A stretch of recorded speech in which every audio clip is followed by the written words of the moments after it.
Good morning. Our call to community this month is Sanctuary, so please join us in singing.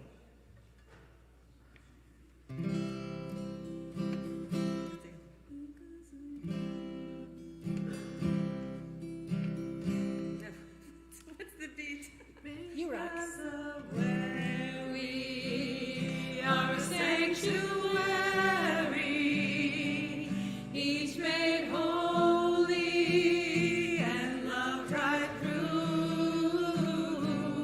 With thanksgiving, we are a living sanctuary anew. Make us aware we are a sanctuary, each made holy and loved right through. With thanksgiving, we are a living sanctuary anew. Make us aware we are a sanctuary, each made holy and loved right through. With thanksgiving, we are a living sanctuary anew.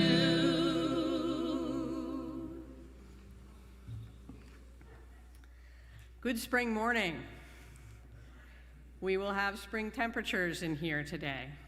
So keep your coats on if it makes you more comfortable. I think that collectively we're going to start to generate some warmth in here. Our opening words are by Thomas Rhodes. Over our heads, the great wheel of stars shifts. The spring equinox manifests itself. And for one precious instant, darkness and light exist in balanced proportion to one another.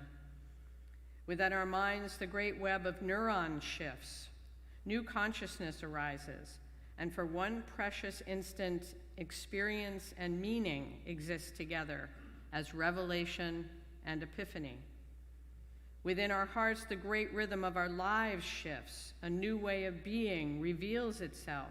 And for one precious instant, the nexus of the body and the seat of the soul truly exist as one. Let us give thanks for those times in our lives when all seems in balance, for those times are rare and precious. The equinox shall pass, the revelation may be forgotten, and our actions will not always reflect our true selves. But through our gratitude, we may remember who we are, reflect on who we may become, and restore the balance which brings equanimity to our lives. Whenever we gather here, we acknowledge that our congregation resides on the unceded ancestral lands of the Duwamish people, people who are still here carrying forward cultural practices and wisdom that have stewarded this land and surrounding waters for generations. As we feel ourselves firmly grounded on the land beneath us, let us remember that we did not arrive here by chance, but as the beneficiaries of laws that displaced the Duwamish from their homes, banned them from gathering their food, and strove to erase their language and culture. In this acknowledgement, let us have the courage to consider our role in the repair of this legacy of violence and erasure. So whoever you are, wherever you have come from, whatever the color of your skin, whoever and however you love, however your body moves and your brain works, however you identify, you are welcome in this faith community. Our Unitarian Universalist tradition has no test of faith, no creed or oath to swear.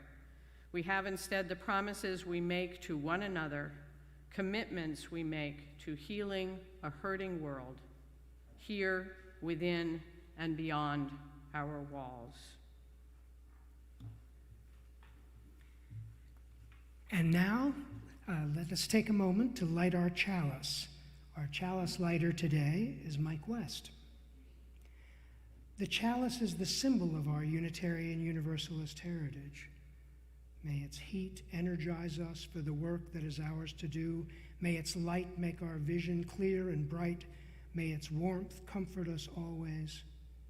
This morning, as we light this flame, we mark this time as sacred time. We mark this space as sacred space. Let us share in all of this together. Now, as Mike West lights our chalice, please join me in speaking the words of our congregation's affirmation. Love is the doctrine of this congregation. The quest for truth is our sacrament, and service is our prayer. To dwell together in peace, to seek knowledge in freedom, to serve humanity in fellowship.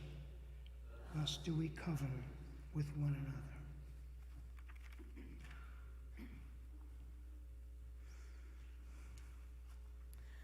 So welcome this morning to the Westside Unitarian Universalist Congregation. I am Lisa Reitzes, a member of the worship team, and it is a great joy to be in partnership today with my worship team colleague, Rick Taylor, with Megan Schumacher, and Rainier Reunion for this service on the theme of life in balance.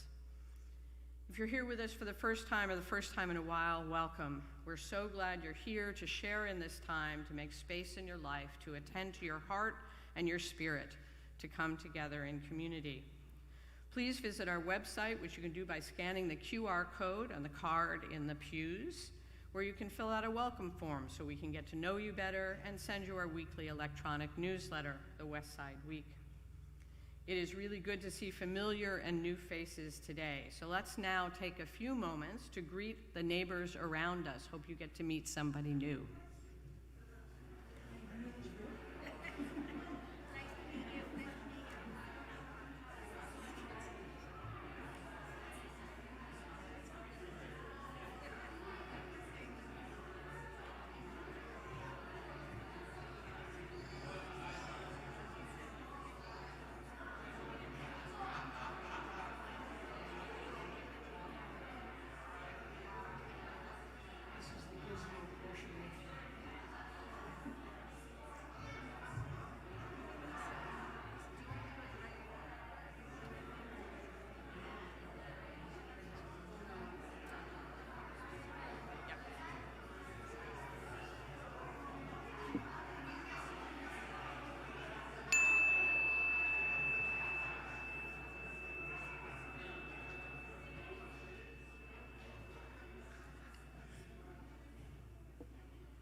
As always, it is so great to see and hear such enthusiastic greetings. Please do continue these conversations after the service at coffee hour, where there will be some special celebratory refreshments.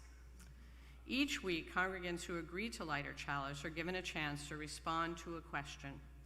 This is a chance for us to get to know them better and to invite more voices into our chancel. So, Mike West has been asked, what does being you mean to you during this season of your life? Mike?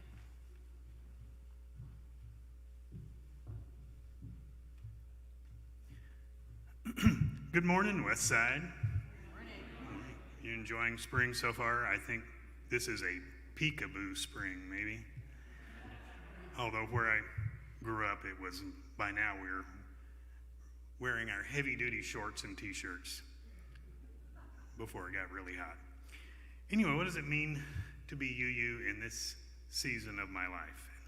First, I kind of get stuck on what season is that? It's like, well, like someone said recently from up here that if you look at your lifetime in terms of a single calendar year, then at my age, I'm in the fall somewhere. So, probably Thanksgiving. Sometimes I think I'm living in Halloween land. But I think that's just the twisted times in which we are living. I'd like to think, well, maybe I'm not quite to Thanksgiving yet. Maybe I'm earlier, but not Labor Day, not, maybe Indigenous Peoples Day, which is also Thanksgiving Day in Canada. So let's go with Thanksgiving. I'm okay with that. Thanksgiving's a great season. It's a great attitude to have in life. But what's it mean to me to be UU now? It all boils down to community with me. And Westside and UU means being in community with thoughtful, well-meaning, intelligent people, especially at a time when so many people in this country anyway seem to be losing their way, losing their moral compass. And speaking of lost, I grew up and spent most of my adult life in Texas where, boy, they seem to be wandering in the wilderness sometimes. I remember Texans being, well-meaning and thoughtful and had sense, gumption, if you will, but that sadly seems to be not as much true as it used to be. In Texas, churches are like Starbucks here. There's one on every corner.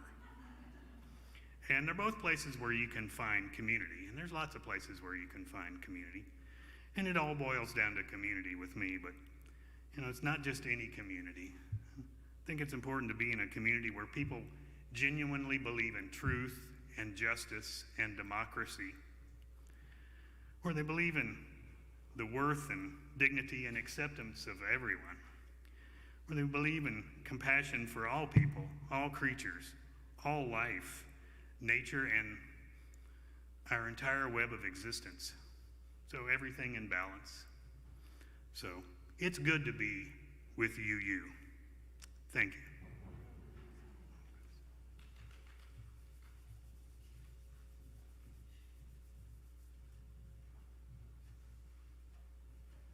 We invite you to rise in body or spirit for our opening hymn number 63, Spring Has Now Unwrapped the Flowers.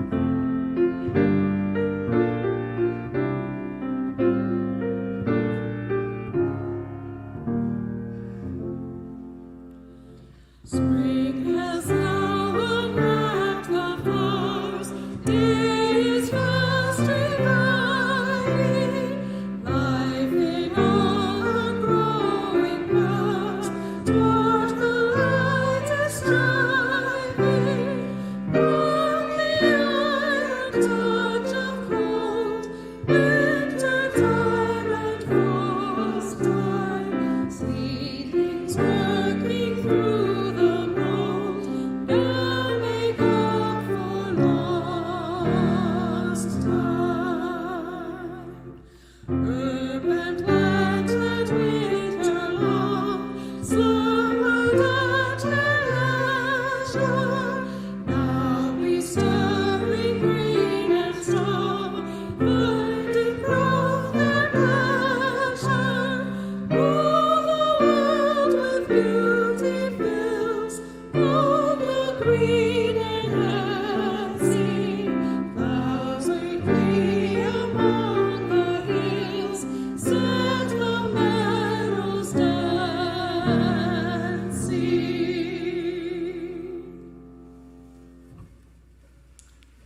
Thank you, Your Reunion, who's framing everything we do today. In a moment, we will engage in our offering, a collective act of generosity when we take time to actively support Westside UU congregation and its many ministries with our gifts by text, check, or cash. Each month, we choose a community organization to share 1/3 of our undesignated offering gifts. That is, those donations not designated as your pledge contributions. For the month of March, our community giving recipient is Real Rent Duwamish. Did you know that as a congregation, we pay a monthly rent to the Duwamish Tribal Services? In addition to this, we've committed to share our monthly offering with them once per year. This money is a way that we can uplift the Duwamish tribe as the first peoples of Seattle in the face of the U.S. government refusing to honor the Point Elliott Treaty of 1855. As guests on this land, we can create a story of equity and action instead of being complicit in dishonoring the treaties. 100% of real rent goes to the nonprofit Duwamish Tribal Services. Their mission is to promote the social, cultural, political, and economic survival of the Duwamish tribe, to revive Duwamish culture, and to share their history with all peoples. This month and every month, Westside is committing to uplifting this important work. We encourage individuals to commit to their own regular rent payments and invite you to look out for future opportunities that we can support the Duwamish tribe. And now please enjoy this gift of music. Hotara Koi is a popular Japanese children's folk song. The title Hotara Koi means "Come Firefly."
Thank you to everyone for contributing as generously as you can. Your time, treasure, and presence are all gifts that sustain us as a community and demonstrate our commitment to the Duwamish people.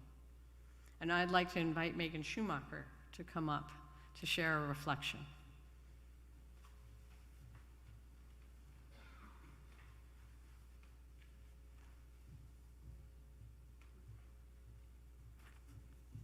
Hello, I'm Megan Schumacher. A thing before that there's a mention of suicide in this, just to tell you. During last weekend's glorious weather, Kai, my 11-year-old, and I decided we needed to go paddleboarding. Afterwards, my husband asked if it was fun, and I hesitated. I mean, it should have been fun. Kai is, generally speaking, a fun kid, and there's nothing better than spending time with the fam, right? Except that in his excitement, on more than one occasion, Kai pulled very hard on his paddle, jostling the board, we were on the same board, and almost sending me flying off into Puget Sound. After all, the air was warm, but the water was most definitely not.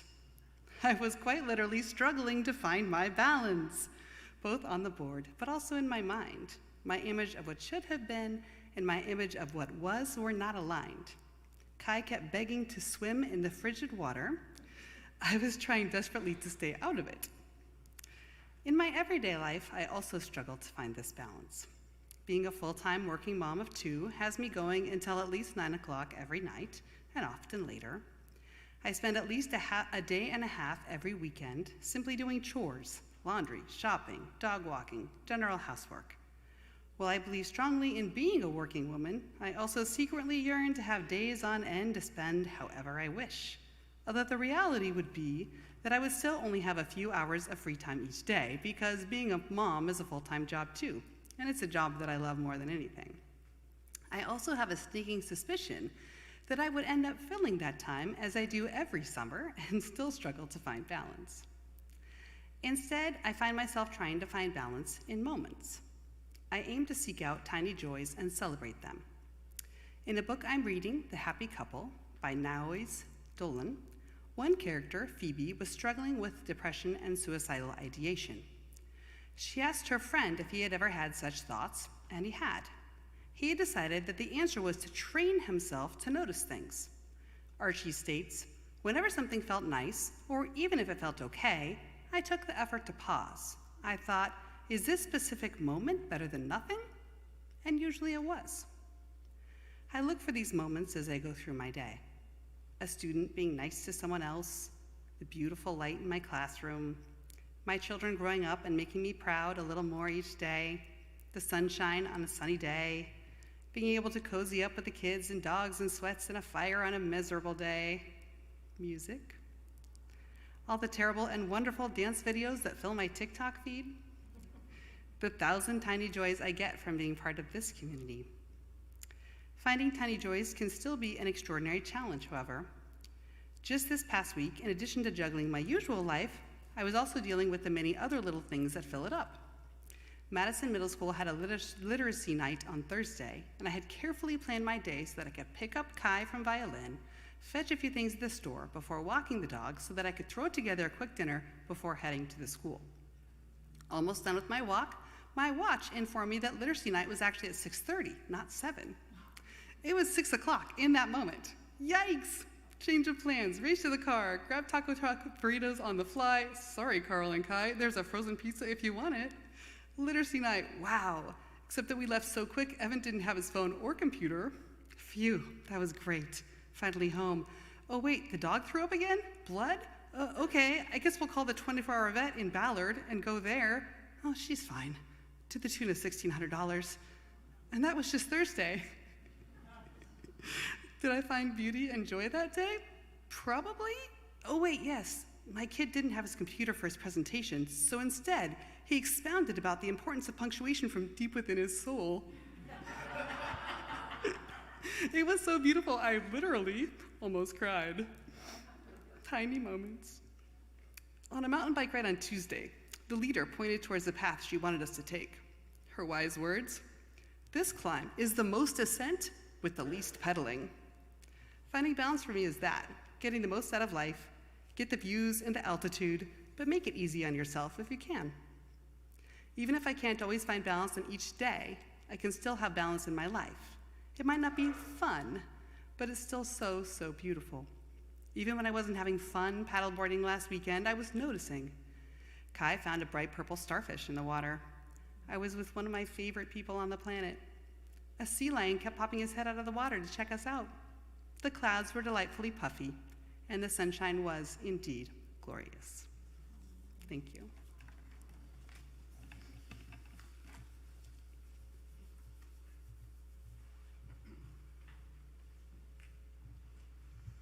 Thank you so much, Megan.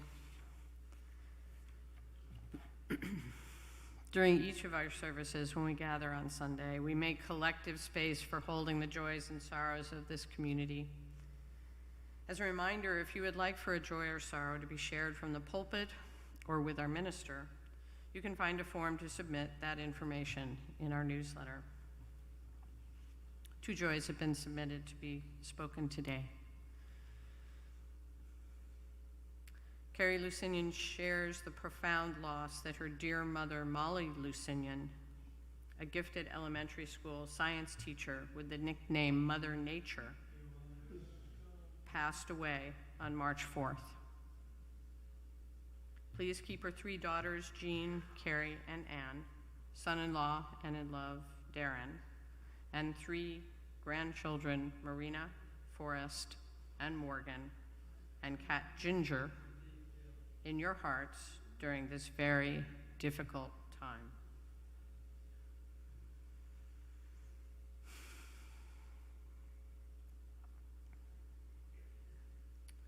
Tracy Burrows and Steve Bennett are thrilled to welcome their first grandchild. Hannah, let me get this name right, Hannah Mahoney Simon Bennett. She was born on Pi Day, March 14th. Mom, Dad, and baby are all doing well. Congratulations to the family.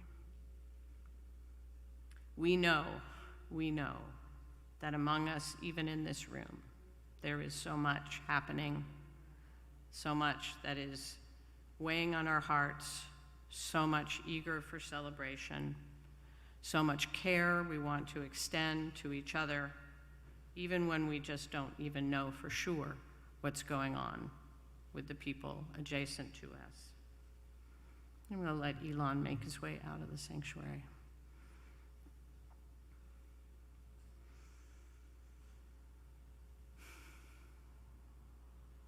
So let us now have a brief moment of silence, followed by music, so that we may hold in the tender vessel of our loving hearts all the joys and sorrows, both known and unknown, of our community. Let us lift each other up in love and extend our compassion to our neighbors as well in our wider human community.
Equal night.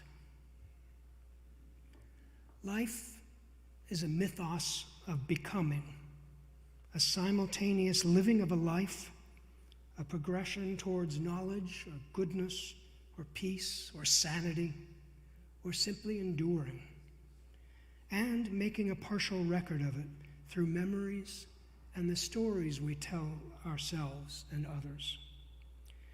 Living is an exercise in balance and reinvention as we rehearse these stories that shape us and deal with contradictions and change. Towards what end? Balance. Our ability to move the stories we tell about ourselves into harmony and to reject the kinds of imbalance that leads to paralysis and self-defeat. Often these narratives compete. I'm not good enough to be here. I don't have enough to offer. I'm making myself foolish and annoying others. Or, somewhere in this weird glossary of a brain is a word or phrase that will help someone who's lost. I can be someone's light. Here's another one. I'm afraid America is becoming unlivable, and I'll have to escape to survive. Or, no matter what we face in the coming months and years, our community will strengthen and support each other, and we'll make it together. Here's another set of competing narratives I'm especially fond of. I'm afraid of dying. It scares me to grow old. Or, growing old is an emblem of survival with the balm of long memory, and dying lends form and urgency to our lives, a blessing.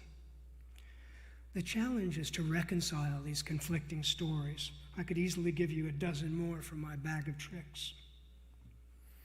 How do we reconcile the conflicts and achieve something like balance or harmony, the Concordia discourse our early modern ancestors imagined? I took a clue from Reverend Carter, who found in a beautiful work called Enfleshed, a prose poem by Reverend Anna Bladel. We are invited to shed the stories that no longer serve us. Wow. What have I been telling myself or others that no longer applies? What stories reflect a winter me or a me from last year? What stories can I tell myself that help move me out of the sheltering darkness into the liberating sunshine? Who are you now? Are you sure? Tell me a story that illustrates where you are at this moment, at the still point the romantic poets imagined, when time stops for a moment and everyday reality is set aside and epiphany is possible. The epiphanic moment that brings new clarity and helps challenge and re-edit whatever stories had controlled us, owned us. I'm not good enough, but I can be. I struggle, but others struggle too. And we can learn by giving form and language to those struggles. Out of the cradle endlessly rocking, Walt Whitman observes about us, equinox, or equilux, equal light, is a still point on a moving plane, a momentary equilibrium, a tipping point, a moment of stasis and balance in an ever-changing firmament that spins wheels within wheels. The stories we tell ourselves are mutable, editable, and we can use them to move towards harmony in our lives and help restore balance when the storms come. May we move towards harmony in the stories we tell about our lives, and as Reverend Anna writes, shed the stories that no longer serve us. May we be open to transformation as we re-edit and even embrace new narratives about ourselves and how we find ourselves in the world.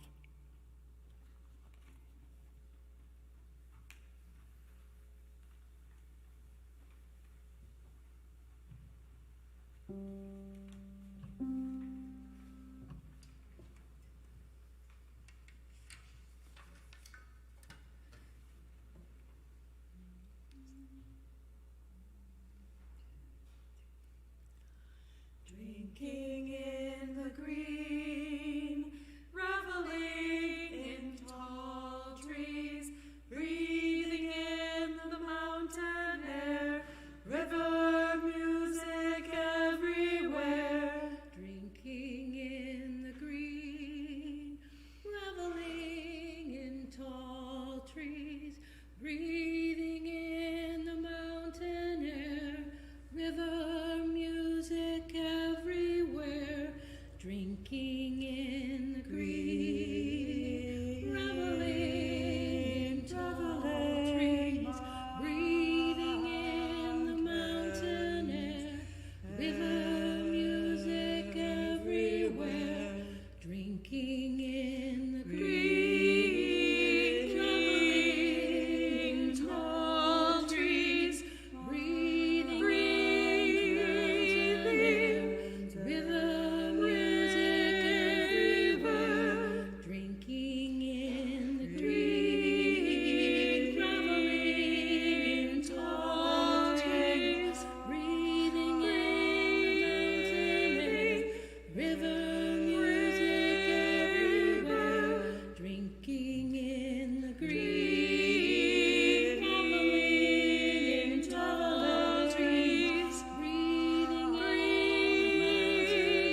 blessed.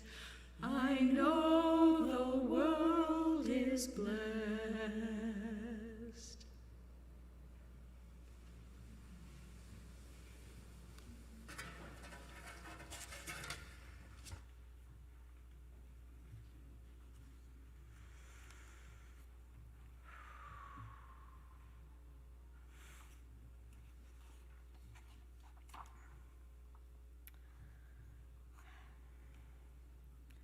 Think about this theme of life and balance.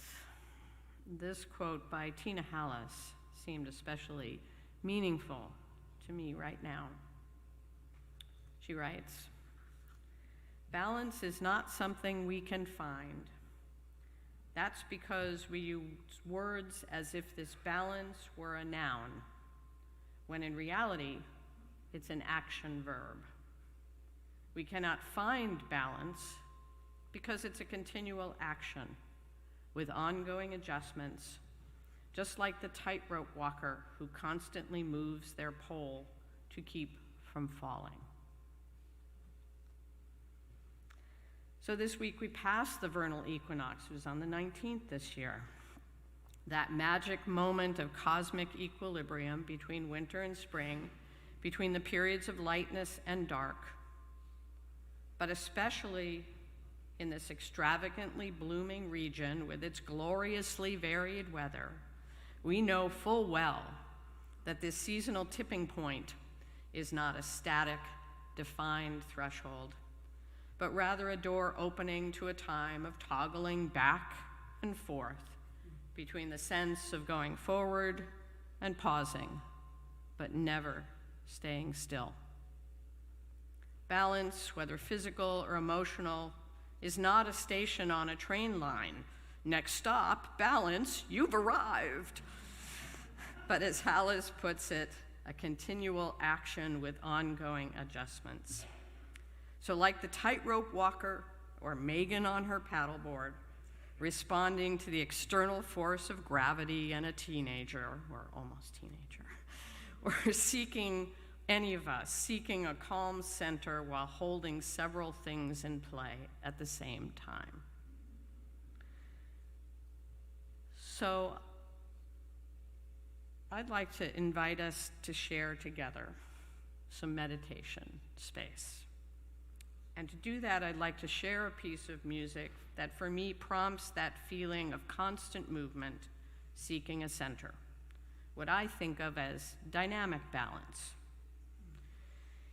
It is by a largely self-taught composer and inventor of musical instruments named Louis Hardin, who was blinded at age 16 and adopted and published and recorded under the name Moondog.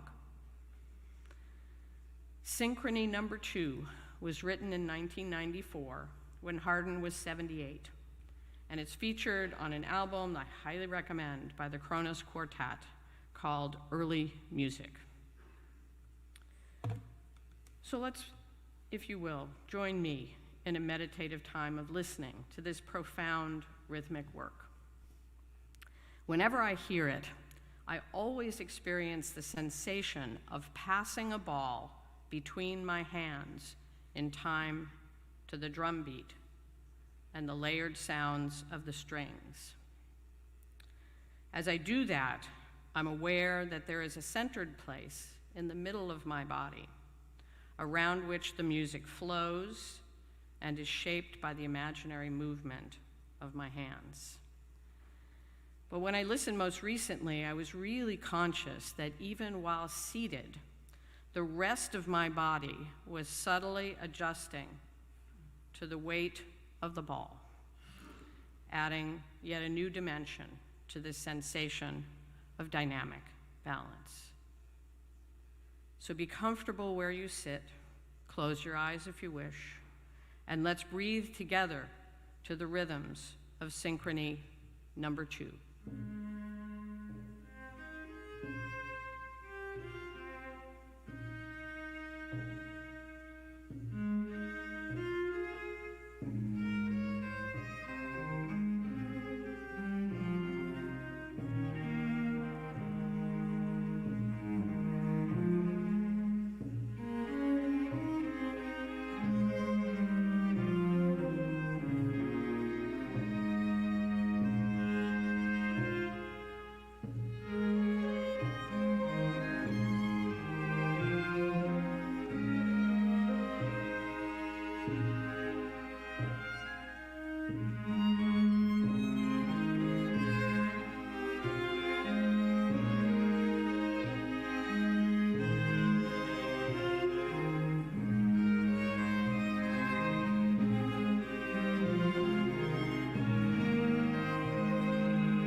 what the metronome marking is, but it's close to a heartbeat, isn't it? Balance and counterbalance, moving and pausing, light and dark and everything in between, sun and rain and everything in between. In Walt Whitman's words, we are endlessly rocking along the paths of our lives that here we choose to walk together.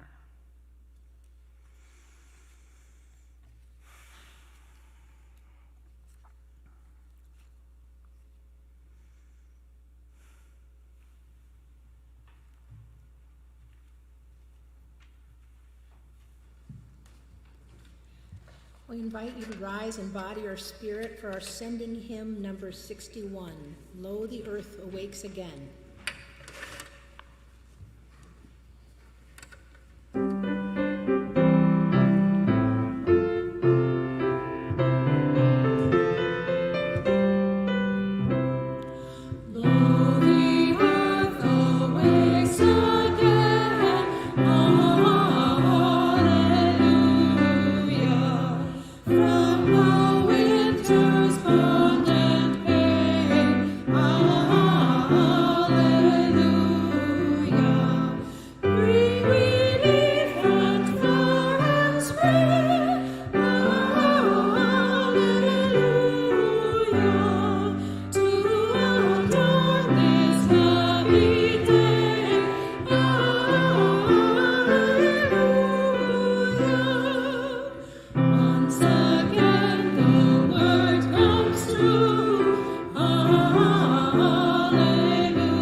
We have a number of announcements today. First, I would like to call Riley up to talk to us about covenant.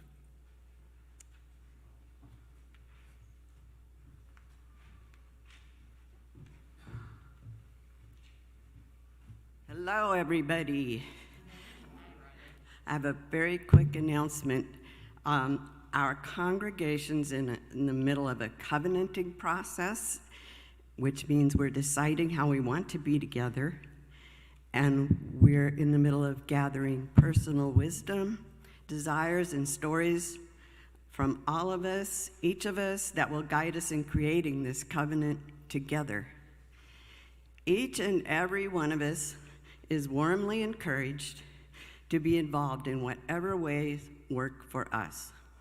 I invite you all to read the input that we've gathered so far on the green sheets in the foyer and on big postings downstairs.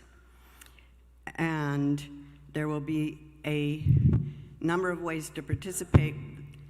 One of the most exciting ways is on April 7th, Sunday at 10:30.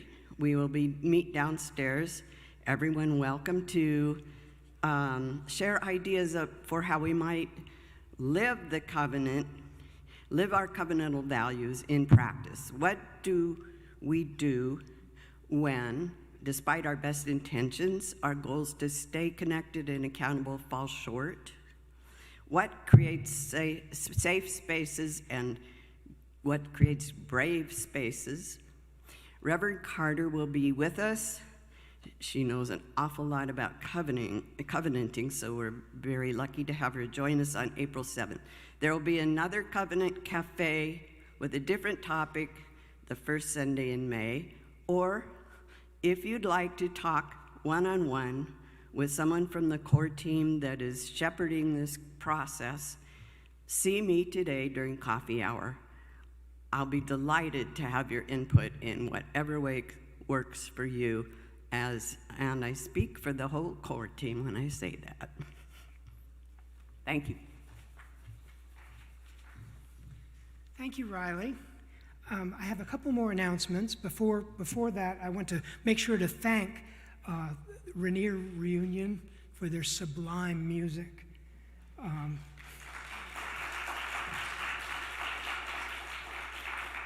And our speakers, Lisa and Megan, and Mike, our chalice lighter, and Nate and Henry, thank you. And as always, it's a pleasure and a blessing to do this sacred work together. I have an important announcement concerning the auction team.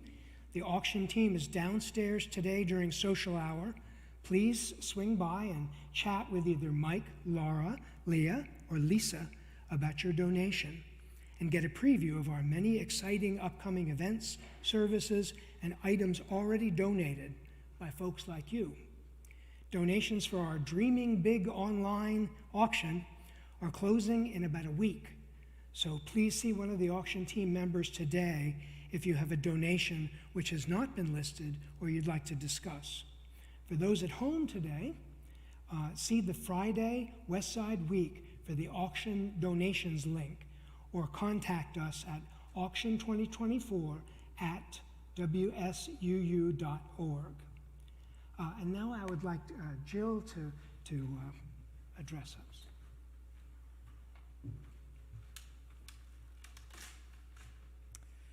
Good morning. So my brave assistant over here has something.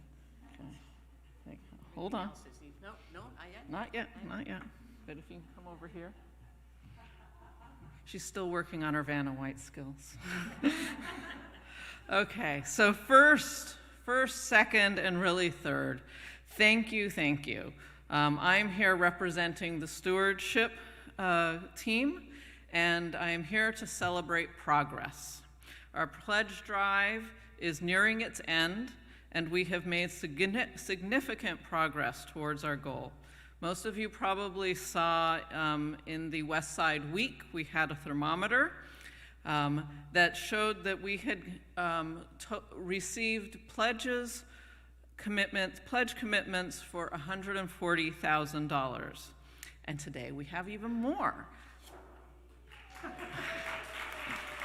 We have commitments today of $163,340.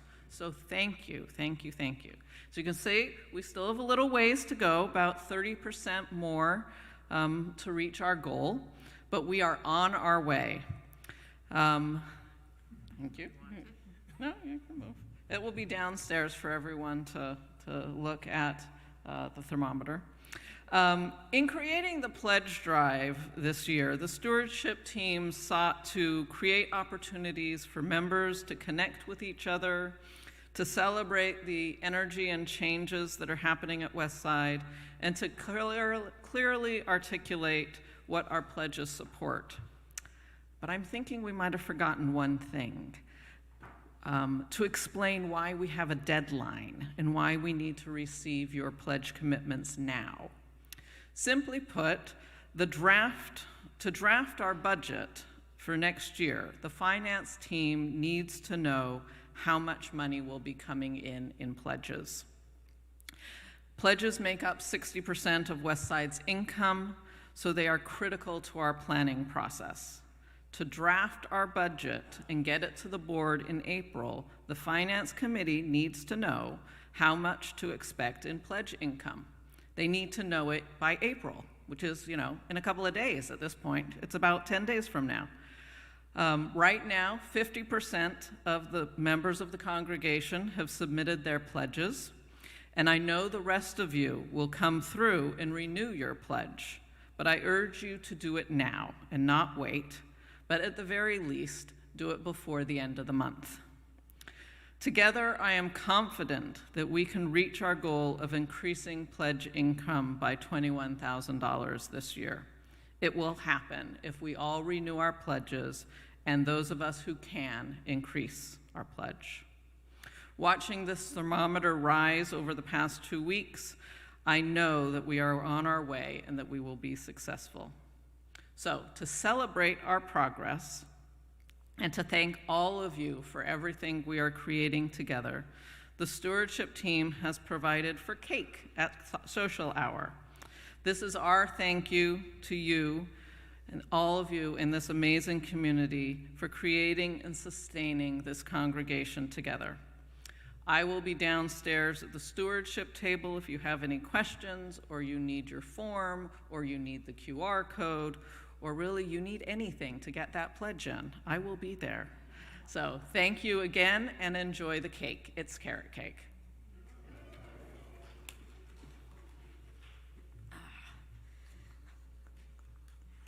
Thank you, Jill, and thanks for the thermometer from Sherry. To say that our next worship service will be next week. Pardon me. March 31st, Easter Sunday, with Reverend Carter and the West Side Chorale presenting Long Live Majestic Love and Easter Celebration. And I'm sure, again, the music and the words will be glorious. So again, from me, my deep gratitude to Rick for co-creating today's service. You got 2 former college professors here and a high school teacher. Yeah, a wonderful collaboration. If you would please rise and body your spirit for our closing words, which come from Michelle Collins, who writes, "Changes abound around us, within us, between us. In our communities, our neighborhoods, and our beloved faith communities, changes abound. May we each find the balance point we need as we move through our ever-changing world, the balance between the old and the new, between the known and the unknown, between the familiar and the perhaps bold and risky possibilities that may be there, waiting." And now, as Mike releases our flame, may you go into this week blessed and blessing the world. We hold you in our love as you go.